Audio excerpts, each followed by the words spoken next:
Adverse balance of payment. Balance of payment refers to a difference between inflow of foreign exchange and outflow of foreign exchange. किसके बीच का differences है, यानी balance of payment refers to differences between किसके बीच का difference, inflow of foreign exchange and outflow of foreign exchange. Before 1991 1991 से पहले outflow of foreign exchange was more than inflow of foreign exchange. Outflow foreign exchange का outflow ज्यादा था, किससे, that than inflow of foreign exchange से ज्यादा था. Next, fall in foreign exchange reserve. Second, first point is there are the reserve for foreign assets like foreign exchange, foreign securities, etc. यानी reserve किसके लिए reserve किया गया था, foreign assets like foreign exchange, foreign securities के लिए. Foreign exchange reserve is to nearly 6,000 crore from nearly 8,200 crore. यानी किससे कम हो गया था, 8200 करोड़ से लेकर के 6,000 तक करोड़ तक कम हो गया था फॉरेन एक्सचेंज रिजर्व. इसलिए जरूरत पड़ी किसके लिए, एलपीजी पॉलिसी की इसलिए जरूरत पड़ी, इकोनॉमिक में चेंजेस की इसलिए जरूरत पड़ी. क्लासेस मैं आपसे फिर कह रहा हूँ, जब तक आपके पास नोटेड नहीं होंगे तब तक आपको कुछ भी समझ में नहीं आएगा. फर्स्ट ऑफ ऑल आपकी ये लाइबिलिटी है कि आप इसे बराबर से नोट करें. Next, rise in price, inflation. Inflation is the rise in general price level due to shortage of AD. यानी एग्रीगेट डिमांड कम होने के कारण क्या है कि इसमें inflation is the rise in general price, जो मूल्य बढ़ जाते हैं. Next is second point, one of the major reason of inflation was deficit financing. क्या इन्फ्लेशन का मेन रीजन क्या था, डिफिसिट फाइनेंसिंग का होना. Next, third point is the rate of inflation was 16.7% in 1991. यानी रेट, इन्फ्लेशन का rate कितना था, 16.7% in 1991. Next is inefficient management. Inefficient management first is it is due to lack of finance. क्यों inefficient management क्यों था, it is due to lack of finance and inefficient management which lead to need for economy reforms. और इसलिए जरूरत पड़ी lack of finance के basis पर, इसलिए जरूरत पड़ी इनएफिशिएंट मैनेजमेंट को मजबूत करने की. Next is due to faulty management. Faulty management, the rates and regulation was not at case.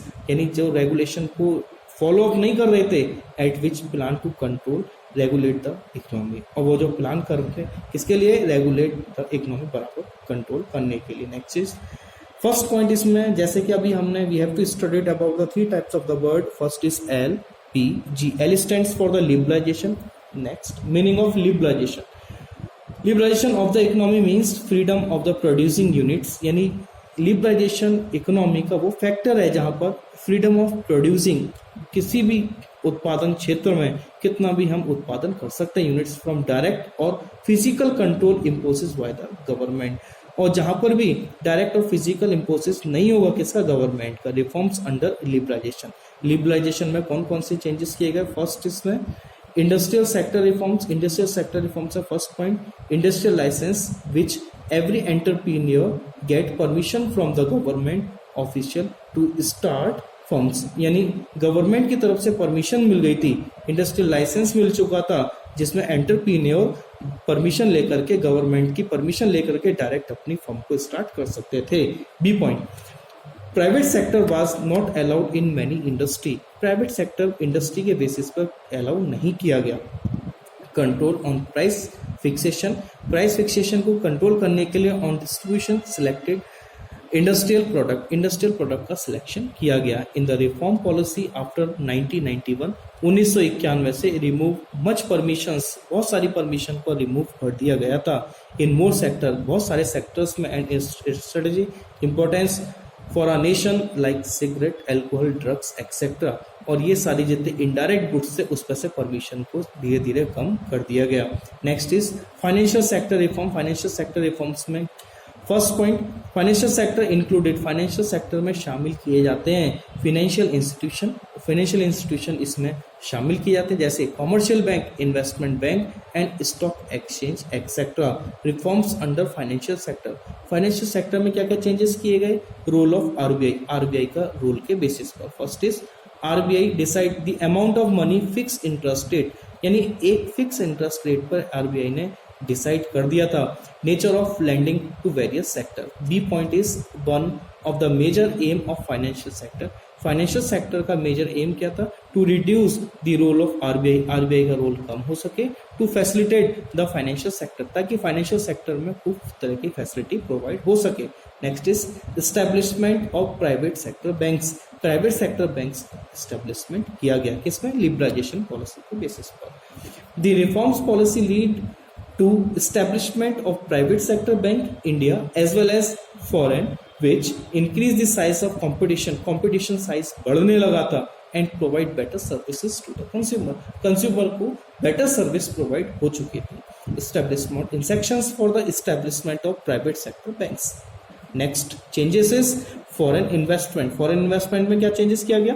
Foreign investment it means foreign institutions sector such as merchant banker व्यापारी जितने भी बैंक्स हैं वो सारे सारे, mutual funds and pension fund are now allowed to invest in Indian financial market under guidelines of RBI. RBI के guidelines के तहत सारी इन्वेस्टमेंट इंस्टीट्यूशन में जितनी भी पॉलिसी थी, जैसे म्यूचुअल फंड्स, पेंशन फंड, सारे इसमें अलाउ किए गए, इन्वेस्ट कर सकते हैं। Next, setting up new branches, नई ब्रांचों का सेटअप किया गया। Now these banks which fulfill the conditions which are given by RBI, every types of bank which are following the RBI conditions, following the RBI regulation, freedom to set up new branches, नई branches का setup किया गया without the approval of RBI, जो RBI के approval के basis पर नहीं था। It means because of increasement in new branches, नई branches को बढ़ाने के लिए। Next is here is some questions guideline to NCERT question in sections only for the liberalization. Guideline to NCERT questions. First is why reforms were introduced in India. Introduce Bharat में introduce क्यों किए गए reform changes, क्यों reform किए गए changes किए गए थे? Why did RBI have to change its rate from control of facilitate financial sector in India? Write the short note on financial sector reforms under liberalization. Next is to be continued. Next, second policy, privatization, LPG. First is liberalization, second is privatization. Next, meaning of privatization here, it refers to the ownership, यानी ये एक ownership और management of government enterprises, government enterprises में एक ownership और management यानी प्रबंधन का इस्तेमाल करना प्राइवेटाइजेशन कहलाता है। Privatization is the process of involve the private sector, यानी प्राइवेटाइजेशन किसमें प्रोसेस इन्वॉल्व? प्राइवेट सेक्टर में इन्वॉल्व इट इन ऑनरशिप और operation of owner enterprises. First, इसमें दो कंडीशंस इसमें नोट की गई, outright sale of the government enterprises to private entrepreneur, government enterprises private enterprises में चेंज हो सके, विड्रॉल निकाली जा सके सेवाएं कौन सी ऑफ द गवर्नमेंट की ओनरशिप कैंसिल की जा सके, and management from the mix enterprises mix का उसमें यूज किया जा सके, गवर्नमेंट पॉलिसी को इन द सेंस फॉर विड्रॉल किया जा सके। Next is need for privatisation की जरूरत क्यों पड़ी? द प्रोसेस ऑफ इंडस्ट्रियलाइजेशन के प्रोसेस के दौरान was initiated during second 5-year plan. Second 5-year plan में ये रखी गई। The IPR 1956 Industrial Policy Resolution which we have studied last chapter. The IPR 1956 clearly state the law in process of growth and development. Next is purpose of privatization. Privatization के purpose क्या हुए? To participate in economy development with their administration efficiency. Next, इसमें अगर हम purpose की बात करेंगे, इसमें to participate economy development with their administration efficiency, अपनी एडमिनिस्ट्रेशन एफिशिएंसी को यूज करते हुए इकोनॉमी डेवलप कर सके private sector. Next, critical review of privatization. अगर हम प्राइवेटाइजेशन की क्रिटिकल बात करेंगे से, the critical review of privatization it depends upon, किसके ऊपर depends? Upon positive impact and negative impacts. Positive impact भी इसमें शामिल है और नेगेटिव इम्पैक्ट्स भी इसमें शामिल है। Right now, positive impacts of the privatisation के पॉजिटिव इम्पैक्ट्स क्या क्या है? First is improve the efficiency of management की इफिशियंसी इम्प्रूव हो सके। सेकेंड पॉइंट, फाइनेंशियल डिसिप्लिन, जो फाइनेंशियल डिसिप्लिन है, वित्तीय जो डिसिप्लिन है वो अनुशासित हो सके, बराबर हो सके। कॉम्पिटिटिवनेस यानी बराबर कंपटीशन की भावनाएं हो। डाइवर्सिफिकेशन ऑफ प्रोडक्शन, विभिन्न विभिन्न तरीके के प्रोडक्शन बनाए जाए। Next, increase in FDI, FDI में बढ़ावा मिल सके। Next is negative impact of privatisation, privatisation के नेगेटिव इम्पैक्ट्स क्या? First is monopolistic control, monopolistic control. Second, neglect of social interest, social interest को पूरी तरीके से नेग्लेक्ट करना। High price of goods and services, goods and services का high price का होना, नेगेटिव इम्पैक्ट्स ऑफ प्राइवेटाइजेशन। ये नेक्स्ट इस बात आती है, right now we have to study it about. First is L, liberalization. Second is P, privatization. Next third is globalization. Globalization क्या है? It is the outcomes of the policies of liberalization. ये liberalization के जो outcomes है उसका एक नतीजा है। Because of it refers to the free interaction among, यानी पूरी तरीके से मुक्त है किसके बीच में? अमंग द कंट्रीज, दो देशों के बीच में, of the world in various field, बहुत सारे फील्ड में, like trade, technology and investment, loans etcetera. Next is positive impact of globalisation. Globalisation के पॉजिटिव इम्पैक्ट्स क्या है? First is advance technology. Second is better future prospectus for large industry. Next, negative impacts of globalisation, globalisation के negative impacts. Globalisation in the sense global, पूरी तरीके से एक देश का दूसरे देश पर जुड़े रहना। पॉजिटिव इम्पैक्ट्स क्या है इसके? First, advance technology, advance technology मिली।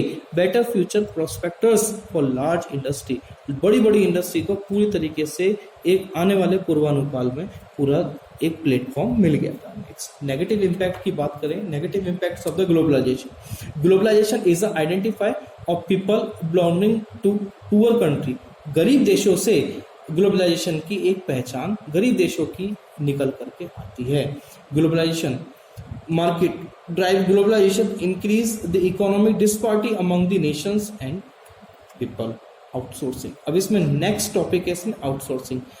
वैसे last year, second last year इसमें एक क्वेश्चन आया था, what is mean by outsourcing and what the services provided for outsourcing, या फिर इंडिया आउटसोर्सिंग प्रोसेस को फॉलो करती है, तो उससे बेसिस से रिलेटेड इसमें outsourcing. First is meaning of outsourcing, it refers to the controlling out of activity of third party which are perform by organization, यानी ऐसी वो सारे ऑर्गेनाइजेशन जो किसी थर्ड पार्टी के द्वारा अपनाया जाए, निभाया जाए, या उसमें थर्ड पार्टी की सर्विस दी जाए, क्या कहलाएगी? आपकी आउटसोर्सिंग कहलाएगी, सर्विसेज ऑफ आउटसोर्सिंग। जैसे अगर हम बात करें बीपीओ, या फिर अगर कम्युनिकेशन सेक्टर की बात करें, कोई सर्विस सेंटर की बात करें, तो ये सारे क्या कहलाते हैं? आपके आउटसोर्सिंग प्रोसेस में आता है। सर्विसेज ऑफ आउटसोर्सिंग, सर्विस कौन सी प्रोवाइड कराता है? It is the one important outcomes of globalisation process. Globalisation process का एकमात्र ये प्रोसेस आउटकम्स है। With the help of telecommunication, यानी टेलीकम्युनिकेशन के माध्यम से it performs with their services in over national boundaries, यानी हम एक देश में दूसरे देश में अपना बिजनेस निभा सकते हैं। Next, C point is services of outsourcing की।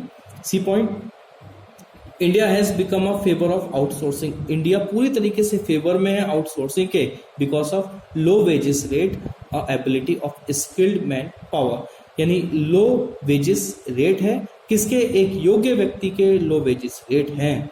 नेक्स्ट, इसमें नेक्स्ट टॉपिक आता है WTO, वर्ल्ड ट्रेड ऑर्गेनाइजेशन। कभी कभी पूछ लिया जाता है, इट वॉज फाउंडेड इन 1995, 1995 में यह फाउंड किया गया। It was the organisation with GATT, ये गेट के माध्यम से ऑपरेट किया जाता था। नेक्स्ट क्वेश्चन है इसमें, guideline to NCERT question, what is liberalisation, name any 3 steps taken by India in this direction. Second is what were the main reforms in financial sector, 8, 9, 10. Next, इसमें एक नेक्स्ट टॉपिक है इसमें demonetisation, ये liberalisation से related है, demonetisation topic है। Last 2 year से ये लगभग ये पूछा जा रहा है। डिमोनेटाइजेशन क्या है? Demonetisation introduce in India, demonetisation Bharat में लागू फर्स्ट टाइम ये 2016 में ही नहीं किया गया, कब हुआ? 4 टाइम्स डिमोनेटाइजेशन हो चुका है। In 1946, in 1954, in 1978 and 8 नवंबर 2016 में इसका यूज हो चुका है डिमोनेटाइजेशन। डिमोनेटाइजेशन क्या है? Demonetisation is a policy action of the government that withdraws the status of legal tender from the